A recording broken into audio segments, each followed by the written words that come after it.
Bonjour, bonsoir. Avant que ma émission na biso topé saka merci na Seigneur. Kolala pola mukeza habitude te daka ngolu ya nzambe to moni susu mercredi à lelo Dieu soit loué. J'espère bande konanga bozo mona miniature wana bande kona biso à théâtre auto kolobelela na émission na biso ya mukolo à lelo okoti benga voisin bolanda émission na bokebi nyonso partout bozwami okoti olake o partager soki eza première fois okutana émission à cuisine ya Niki TV.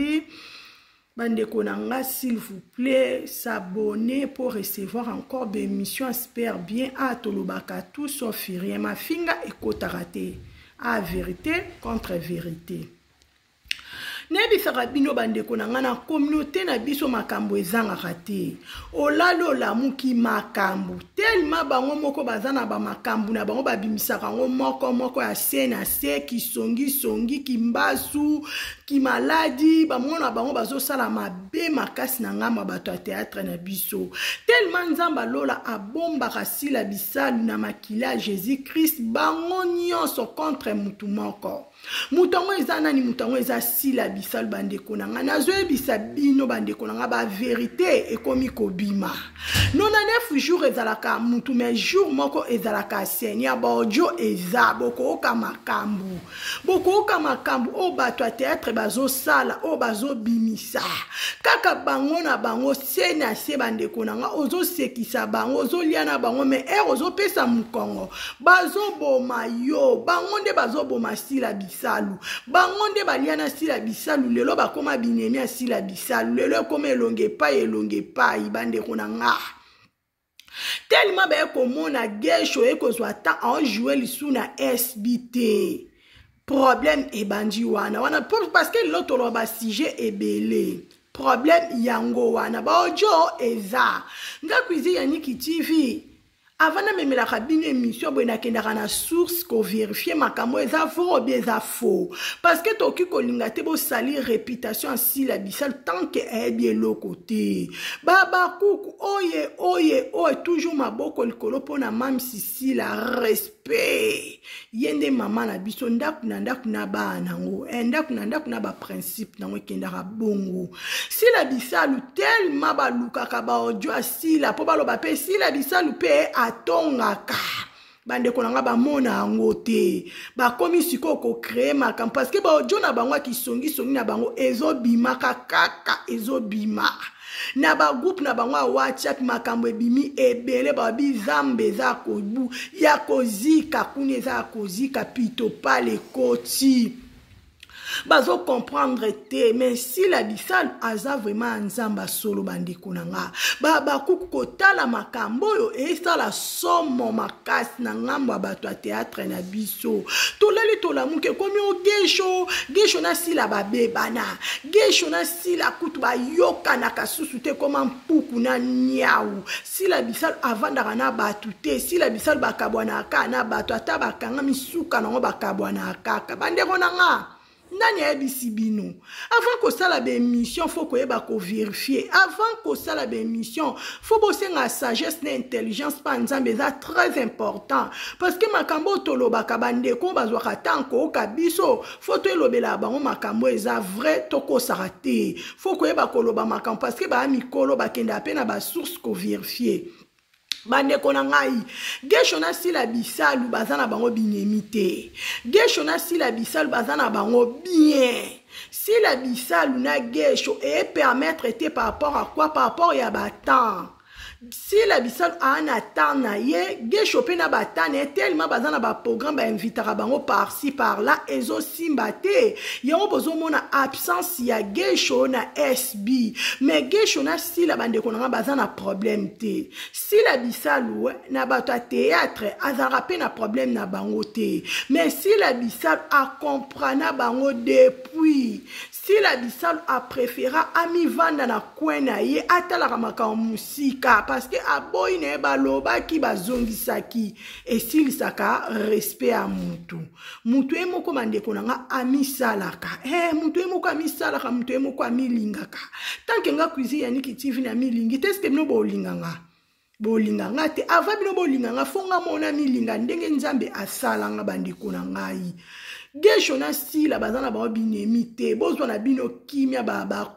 problème bozo yoka o bazo bimisa la sila baluka ka kokwesa carrière ya sila mais Dieu est grand et bozo luka bokwesa sila nzamba zo macha sila bisalu na be escalier azo mema sila bisalu na ba dimension mususu bokoki ko imaginer te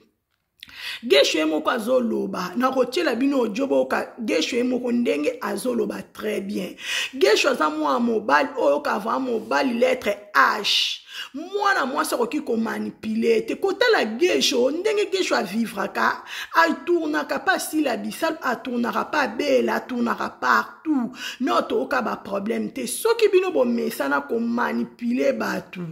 si la bisal a manipulé à batouté, puis si la bisal va signer contrat na gesho tebo kanga bien, si la bisal invite à ka gesho loko na ndenge invite à ka bobo Pierrot Omar ba couper ça makamu, mais ba signer contrat te oye o jouer aussi si ok, soki filme bakutani soki filme te mutu na kwene a boule makambu na ye à part ki théâtre baza pe na ba activité na bango makambu na bango misusu basala ka bandeko na nga botika ko kosela sila makambu bino nyoto bokoma sila bo lobela na bino sila te me botiaka ba photo asila ebi keso na che photo asila ba beba na gesho batu bakwa kotonda na ozwa ba vi me olinga kasila te baba kukubo lamuka baba kukuboza kama yele parce que makambo ezoke mabe makasi eke mabe makasi kaka bango bato a théâtre aussi la lingala kisanini ba filme na biso etala masute komika challenge ana toke nango wapi e bino bato a kento makolo kilo eze epoke sila bisalu ba faine bazo binela ye ba faine bazo sepelisa ye mabeza wapi mutu azo sala epasi yo pe luka ba fani no ba binela yo okomaka filme ozana ba fani pourquoi ba binela kote ba sepelisa oza libre ki mutema mabe futaka te bato a théâtre boza bato ba problème bozana ba problème ebelo kaka bino moko tonton Jeko kutala kisa nini akomaka SB na tune et tonton Geshon Tonton Jeko, s'il vous plaît. Est-ce que Tonton Jeko est raki na SB? Avant de tourner film. Bon, donc, on est na télé, te. Bon, donc, on est na télé. Et là, on est Tonton Jeko a surtout qu'elle a pas si la bissale. Ce qu'il est là, Tonton Jeko a pas si la bissale parce que si la bissale a considéré. Parce que si la bissale a zané bien. A keko proposer ye tonton pas sepel aye bande konanga na vie na bisa no faut ko soigner ba relation yo soki na sila e simba na ngote e mususu ngana sile ke simba na vie faut ko eba eloko muninga lingaka te na kosala ngote pona senga elobi pardon eloko muninga lingaka te na kosala ngote pona becha ndeko nanga dibaku même atana mobali na ndako soko vaina mobali na ndako ebi ke eloko papa linga te na tika so na sali epesa papa kanda po mabe ezala te kosala ngo te po luka kimia na kati ya ndako bandeko na ngai totika ko créer ba problème esika problème ezate na memeli bino ba audio bandeko na ngai boko oka gesho ndenge moko azoloba ndenge a expliqué boko oka pe tonton Jaco na otila bino parti par parti parce que lelo to so la émission tokoloba vraiment mingi na kati émission na biso bandeko na trop c'est trop boye te botika sila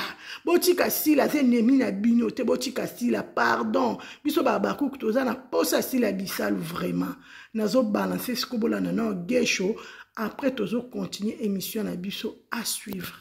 ba programme na bino faut correspondre na ba programme nanga d'abord tout ko continuer na programme yonde pena il faut que ta programme par rapport à emploi du temps nanga ok ngana o dépend na ba programme ga yo te non to caler OK jour tel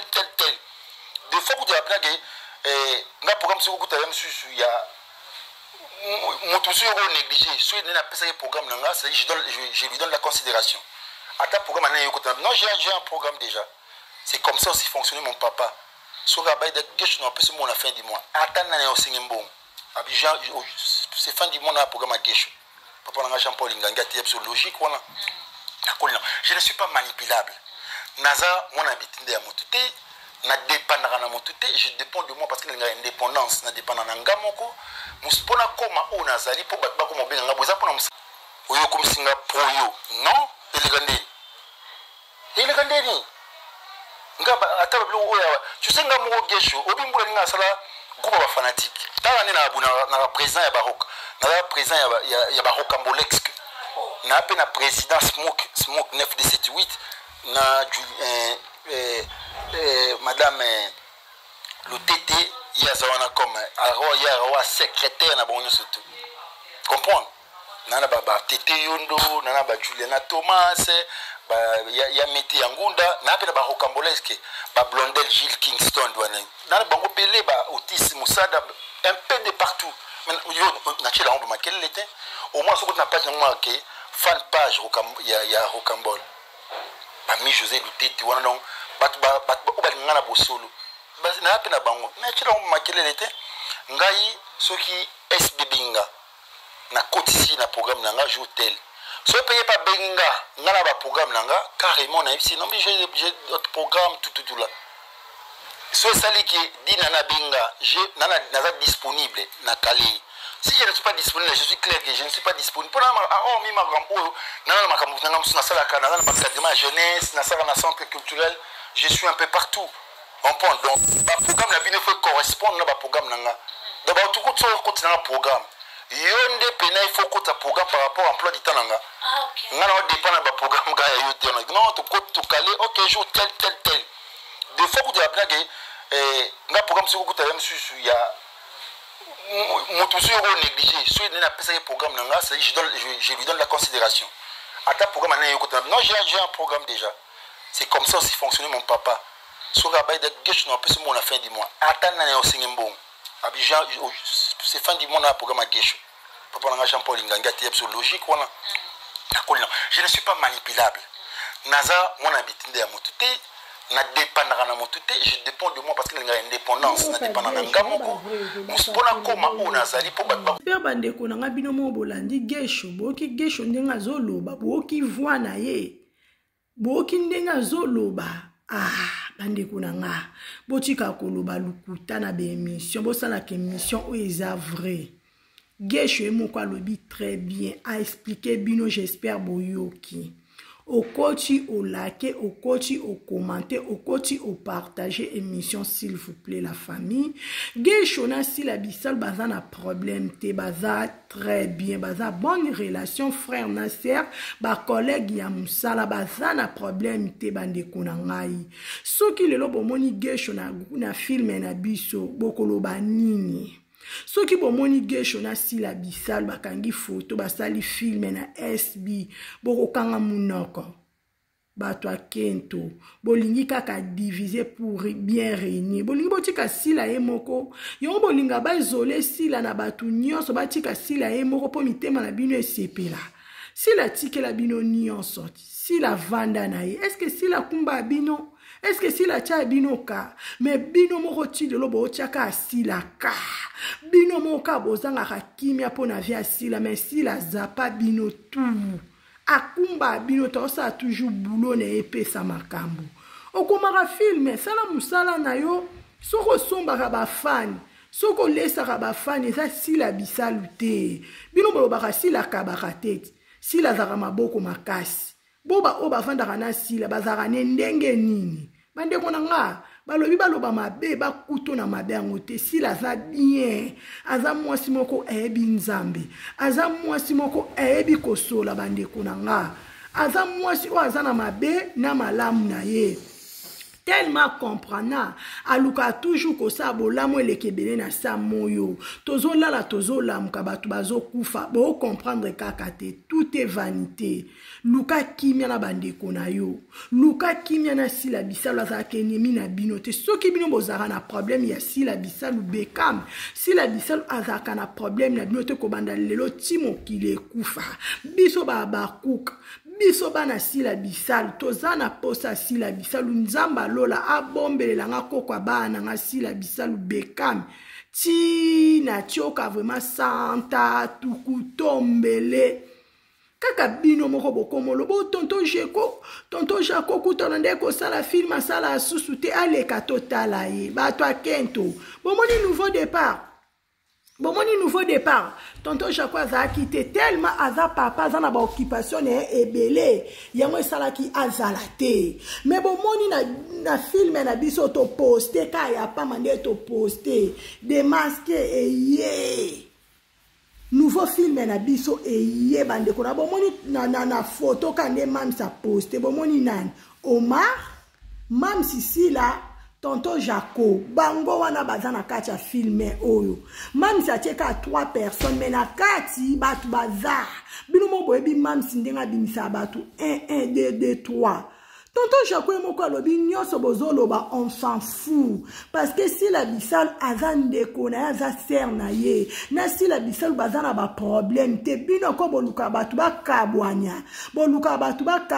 po bino bo profiter ko sala ba émission si la bisal na tonton Jaco baza très bien bandeko nanga bino moko bokoyoka tonton Jaco ndenge azo témoigner pona si la bisal est-ce que tonton Jaco aza papa moko ami respectaka est-ce que si la fute mbongo nino si la ko fute po a témoigner bolamu ya si la boye bande konanga bolamu si les oganga na sa moyo likolo na senzambe loba amen po na sila mutako sala sila mabe azate bande konanga bokanga bien nazo balancer bolana na tonton Jaco moko nenga zo témoigner makambo alobi lelo en tout cas nga cuisine ya nikitif na bino na CP nango yango na memedi bino boyoka makambo ndenge zo bima na communauté na biso na ngambo ya bato ya théâtre na biso nga cuisine ya nikitif na bino nazaka na poto naza na France mais nazoyoka makambo boye ezobima na ki na source bango mo bazotindela batu ba audio bango mo bazotindaka makambu biso to sala nini biso to memelaka bino na tina po boyeba makambu ndenge ezokende ndenge balingaka sila te bokotaka na bandaku na bango te balingaka sila te baza na besoin ba étouffer sila esimbaka te ba stratégie nyonso ba génie nyonso ba osala bazaka ko échouer confusion si la Nzambe nazo balancer bino moboka na tonton Jaco ndenga zolo batozo continuer toujours émission na biso à suivre. Mams, eh ben si la Bissalou elle est très professionnelle. Elle est très professionnelle. Elle sait ce qu'elle veut. Quand elle a écrit quelque chose, elle a écrit son scénario. Elle sait ce qu'elle veut et alingaku du té baba na ko embrouiller baba no changer makambo basala. Ayebi o asia komi, elle sait, elle veut un résultat et elle s'attend à ce résultat et ça j'aime beaucoup. Et puis à part ça, c'est que j'aime également chez Sila Bissalou, c'est que envers moi, tonton Jaco, c'est-à-dire que elle est restée, elle me respecte, je la respecte, on se respecte beaucoup. Voilà, elle sait comment me parler, elle sait elle sait comment m'orienter par rapport aux résultats qu'elle veut. Il y a autre chose aussi que j'apprécie chez Sila, c'est quoi? C'est que je pouvais m'attendre à tout sauf à ça. C'est-à-dire que j'ai remarqué que j'avais affaire à quelqu'un de très spirituel, de très chrétienne. C'est une chrétienne, elle aime Dieu, elle aime Jésus. Elle prie beaucoup et même avant chaque tournage, elle demande toujours à ce que tout le monde se retrouve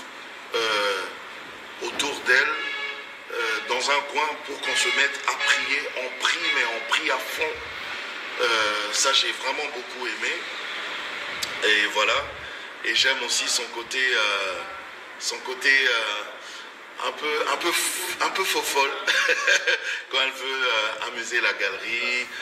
pour nous détendre un tout petit peu, voilà, elle fait un peu la faux-folle et tout ça. Là, bah, danse naya bin et la moi ça me fait vraiment rire et tout. Tout ce que je pourrais te dire, Mams, Sila, surtout ne change pas. Tu es quelqu'un de bien, tu es quelqu'un de très bien et continue comme ça. Continue comme ça et continue à nous faire plaisir. Le seul conseil que je vais te donner, Mams, c'est de rester tel que tu es, parce que tu es quelqu'un de très bien, tu es quelqu'un de très positif, malgré de fois tout ce que les gens aiment bien raconter sur toi, des choses assez méchantes. Mais moi, en étant avec toi, je n'ai rien vu de tel. Je n'ai rien vu de méchant chez toi. Donc tu es une bonne personne et surtout que tu n'aimes pas que les gens réagissent aux attaques. Quand on t'attaque, tu n'aimes pas que tes gens réagissent. Tu n'aimes même pas que les Abakouk réagissent. Même toi-même, tu restes silencieuse et tu ne réagis jamais. Je pense que c'est très bien. Continue comme ça. Continue comme ça. Que Dieu te bénisse encore énormément pour que tu continues à nous donner le meilleur de toi. Bazo Sekisanga, Batenga vraiment à l'aise. Batenga vraiment à l'aise. Et j'avais tourné. Donc Bino, vous avez décidé comme ça de faire des choses à votre manière. Et puis d'ailleurs, Boye Binga bien. Moi, je m'en fous de votre âge. Je peux vous chicoter, commencer à vous chicoter, Talane Bovani. Donc, tout sera yébibinoté à organiser que, voilà, dans cette maison, il y a des gentilles filles qui sont bien, aimables, mais c'est n'importe quoi ce que vous faites. Les filles, même Loulé, un gaillard comme ça, il fallait jouer na bango. Alors je vous dis pas, c'était terrible parce que tout le temps, Jolivet, il fallait le couper. Tout le temps couper parce que il fallait un CK. Chaque fois, on a un CK et tout ça. Et voilà. D'ailleurs, tout le temps, ça se passe comme ça. Maintenant, j'ai quand même pris une certaine allure. J'arrive à supporter, mais Ezaka, moi, pas si. Parce que je me rappelle, il y a un film là. Dans lequel j'avais participé, il y avait un tableau, il fallait na solo là, na Gesho. Na Gesho. Alors, Gesho déjà, et l'onginae kaka, ça me faisait rire. Ma pyjama pe alata là, ça me faisait rire. Je vous jure que ce tableau là, n'a bané la garon 3 fois. Parce qu'il fallait na seka. À un moment même j'ai demandé, j'ai dit, Mams, est-ce que Bokyo Tikara tableau monté beau sautant mon kaka parce que nazo kokanangate. Alors, c'était ça, une expérience, mais vraiment une grande expérience. Après, de fil en aiguille, tout ça évolué. Et Siko, dernièrement, j'ai joué dans le tout dernier film, la toute dernière production. Il y a SB, déjà, le film Domination. Alors là, là je vous dis pas parce que c'est vrai que je vois d'ailleurs dans les commentaires, je vois dans les commentaires comment les gens écrivent et tout ça. Tu étais parfait, tu étais top. Merci, merci pour vos commentaires. Mais c'était dur parce que Wanezaki, expérience Moussousou. Domination, c'était une autre expérience. Parce que vous-même, vous avez vu, il fallait là jouer rôle, il y a le Sugar Daddy. J'étais le Sugar Daddy de Linda. Et en tant que tel, c'était quand même assez compliqué, ces genres de rôles. Ces genres de rôles, c'était compliqué. Il y a même un tableau où je devais carrément la rejoindre dans la salle de bain. Ça aussi, c'était quand même assez compliqué. Et c'était drôle, j'ai aimé ça parce que après tout ça, non seulement le Sugar Daddy à Zoko dans la salle de bain, mais ce même Sugar Daddy, très autoritaire, très responsable, entre guillemets, doit se retrouver, il faut abattre à main. Je devais me cacher derrière la porte parce qu'il y avait ma femme, Marie-Hélène, qui était là, qui venait aussi dans la salle de bain. Tout ça là, je l'ai trouvé vraiment très drôle à la fois. Donc un Sugar Daddy, un papa responsable et carrément un connard qui doit se cacher derrière la porte. Donc c'était assez drôle. Et puis il y a eu la scène aussi, place il fallait na Belagi AVC. Donc maintenant il fallait simuler un AVC.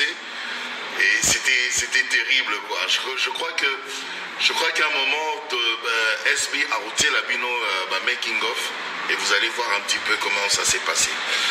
Mais vraiment, en gros, c'est une très belle expérience que je suis en train de vivre dans SB. C'est, je veux dire, une autre découverte de mon talent. Je ne savais pas que j'avais aussi ce talent d'acteur, de comédien. Donc, il eût fallu que Sylla Bissal ou Mams à découvrir nga, et pour que nga Moropena se découvrir na casquette wana. Donc, je dis un grand merci à Mams, un grand merci à toute l'équipe de production et un grand merci également à tous les acteurs également de SB qui m'ont accueilli, qui m'ont accepté, parce que c'est pas facile. Boyebi que Moutouana azala journaliste yende ayambara biso na ba émission na yé. Maintenant, il doit venir dans votre monde. C'est pas, il faut être assez cool pour accepter ça. Donc, équipe à SB, Banimainga, Abakouk, Baniminga, Acceptenga, et je trouve ça vraiment très mignon. Merci, c'est très gentil. Et j'espère que je vais continuer à vous plaire, à faire des efforts pour que... Bandeko nanga bino mo bolandi tonton Jaco ndenga lobi. Boki voix na ndenge a expliqué. Ya boeto bomba. Cuisine yaniki tifi na bino azalaka na bankite. Na lobaka ona yoki ona moni na memelaka bino boye bandenge nini ezokende. Ezui temps ajwaka susu na SB te lelo bomoni nouveau film na biso. Bomoni titre wane sonné démasqué. Aïe. Nzamba lola bomba Sylla Bissal na sagesse na intelligence oko bimisa titre bandeko nanga ezalaka facilité pe ba titre ya pambala te otomona na ba théâtre misusu kotala ba film o elekaka pa Sylla Bissal ba titre wa bimisaka fozalaka mwasi ya mayele nebisaka bino mwasi kacha mibali eza Sylla Bissal mwasi azozwa ba trophée mwasi azo mérité o ba diaspora bazoloba bandeko nangeza facilité biso tosaka be mission poko maka titre pamba batu batala yo botuna bandeko nyonso eza jeté bandeko nanga fozala mwasi ya mayele nzamba lola pambolo Sylla Bissal bekam tozo zelango maboko akofungwama Baba Cook, pas de distraction. Baba Cook filme na biso eye. Nebisa ki bino mama zolamba. Tangu mama zolamba, be pis biloko nyon tu fezala lamba mutema kokita. Po erto kolia, to bela, to jare, kosanza, non. Olia biloko sepela. Bomoni biloko etikali Mams akabole la biso na basani bozala mutema kokita bandeko na ngai. J'espère filmer o ekokipe koleka lundi ou bien samedi, je ne crois pas, mais peut-être lundi, mardi. Ndenge nzamba lola azo diriger Sylla Bissal parce que Sylla Bissal ayoka mingi nzambe ayoka batute po soki Sylla bandeko oka batu na sa mokilio makambo ezobima nde Sylla leka na be émission na expliquer na répondre mais Sylla avanda toujours silence. Sylla ayoka ka mingi nzambe même avant ta filmer soki nzamba abi komi prête lancer à lancer. Bandeko nanga Baba Cook bo bongama. Baba Cook to bongama, to consommer film na biso massivement, to partager film na biso, to koti na film o like, o koti o partager, o koti o tie commentaire, ko zappe ba publicité, te faut botika ka ba publicité leka s'il vous plaît. Yango nde matisaka ba vie na ebisaka bino ba vérité na biso ba youtubeur ndenge ekendaka. kozape ba publicité to koti na film tika publicité leke bandel ti suka olandi émission na même pas cuisine ya nikitivo koti tika publicité leka osilisi publicité olandi émission no e bandel ti suka olake o partager o commenter et que ça la cuisine ya nikitivi na bino bien to memela bino makambo na tina boye bandenge bato akento balingi boule pona tonton Jacob balingi boule pona gesho nzamba confondre bango yango na eli bino ba audio oyo yango na elaki bino émission bino moko bo comprendre est-ce que si la zamabe ka sila na samo yo mutazala mabe bino bozala masumu te bino bosala mabe te mutazana sanduku mabe za sila bisalo bato akento basongi ba mama mikolo ba mama mibimba bwana bana na ndaku ebimi na poisa ya boeto bomba toko bomba tenebisa kibino toko yeba bango na bakombo na bango na bizaleli na bango pire koma pirate confiance na nzambe na mutu azakaka mutu na sa moyo bandeko na nga obota na kacha live na nga oboko ya après mutu azakaka mutu confiance ezala pa nzambe muninga malamu na sa moyo oyo ezaka nzambe nzamba ko trahir yo jamais nzamba ko tonga jamais nzamba ko protéger yo to milingana linga muninga na yo amour du prochain mais ala na ba réserve makomisu ba ebisa camarade te makomisu ba ebisa nzambe nata on le kan internet na ba YouTube na ba TikTok o répondre taba genou na on assez avocat solo eza nzambe taba genou na sebelela nzamba lola kota likambu na yo yende vrai juge eza bongo bandeko na nga oka silence eza muke mais eza très efficace silence eza arme mubimba ezo bundela sila bisalu bekam mwasi o atika kara na défaut mwasi o azokoma ba titre solo mwasi o azotala ba film lobi ba film wow eza lugu ya ko copier film a Nigeria te eza ba film moko talo lobi wow nzambe pambola sila bisalu azote ya biso kaka na ba film asila bisalu soko landi ozwi révélation olobi o nazo vivre na vie eza vie na nga o eza na famille na nga o eza sika musala eza ba camarade azote ya mwana papa mukolo ya boye bazwi wapi éducation aussi la édikaka biso botala na Michou Mbembele botala éducation na ye botala éducation à Linda Kocha Lisias ya Normi ya Gatibi ya The Best basé belo Chikito omona ke sila oya zana ngo azokotisa kacha bana ye botala no respect bazana ngo botala façon na bango baloba kabiema na bango te boza toujours likolo boza vraiment likolo oyo kafa likolo makasi sila za likolo sila ekaka na film abi non fona longola théâtre comme un film fona luka bandako a propre fona bando luka bato ba makiaka fona kena ba bima boy sila zoya na biloko to mona te to mona ngoka na kacha SB sila pese lenga film o théâtre kufa sila ekozongisa guwa na bandeko na nga sila za mabe bandabo bandoko ma ba film bozwa trophée sikanini mutu soki azozwa trophée elakisi ke azosala musala na bien azo mérité parce que ba diaspora na Europe partout baloba pona sila futi bango sila lesi bango eza ngolu bandeko nange eza ngolu eza tan sila eza ta Bekam Pomba Sen ma mama chérie kokwa bana nga nzambe nde mutu azosala sila miracle nzambe nde mutu azo protéger jour et nuit bandeko nanga sila za mabete sila za malamu tellement aza mama o alingaka ba bêtise te sila za mutu alingaka te balobe bazongisa sila za mutu ami respectaka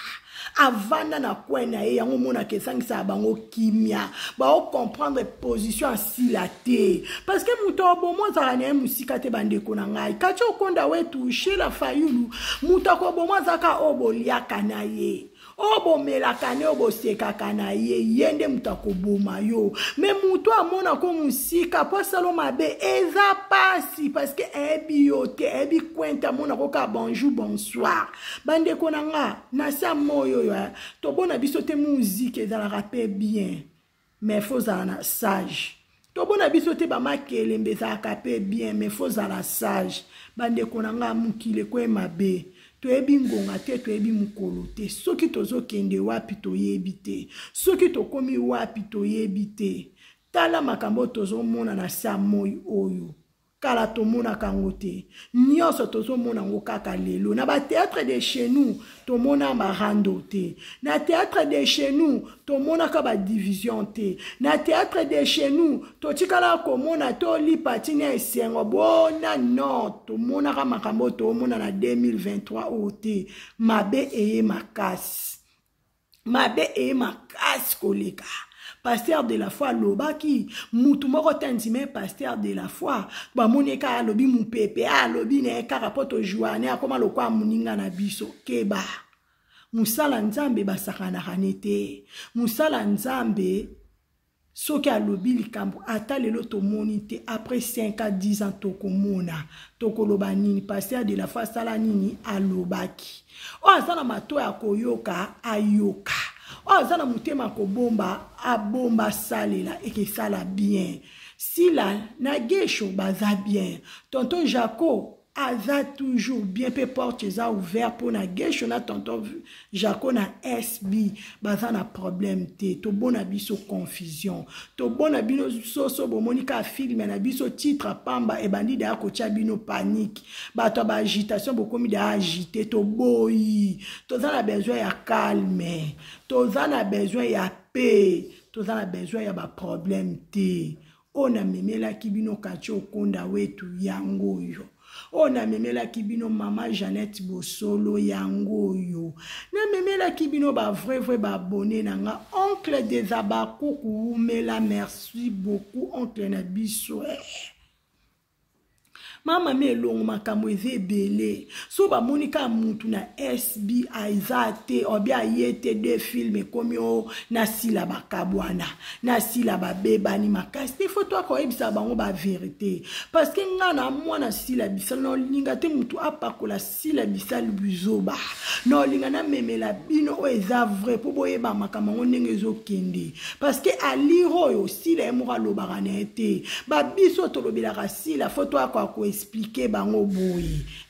kenda bongo ke zongi faut toi ko expliquer bango boye batika ko cha confusion biso to sombara batute biso to lambela batute po balinga sila kande akabarate balinga ka sila ndenga zalaka ti biso to sala be mission sila futa mutute to sala be mission po to linga sila po za fa biso to ba fa na ye to sepel sakai to sepela kana ye kenda bongo mama na nga mama chérie sila bisal kokwa bana nga umeleskaza nzamba lola apambula anniversaire à Yannick TV eza le 19 août nzamba bakisi implice na vinanga o alingaka kuizi Yannick TV oyo alingaka nga o pa lingaka nga te tellement boze belé na lingana nga bino mais bakuka monde entier bandeka kuizi Yannick TV ba frère ba fin na nga ba vrai na nga bo se manifester les jours là bino mo bebika le 23 et le 19 août et que ça l'a bien non mon avoir ba oyanga ndeko ba oyanga famille abakuke et ça l'a plaisir sans oublier mam Sissi la maman chérie et ça l'a bien ya ba ziwapi koza la bakuke zelengia koza la bana sila bisalo eza gu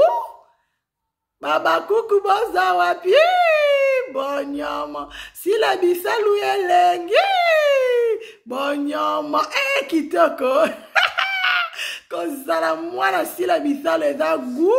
kozala bakuke eza ngolu epesa mela mutu nyonso te eza kaka moponami baba kuko na memela kibino na mukolo lelo yango que Dieu vous bénisse à la prochaine bye.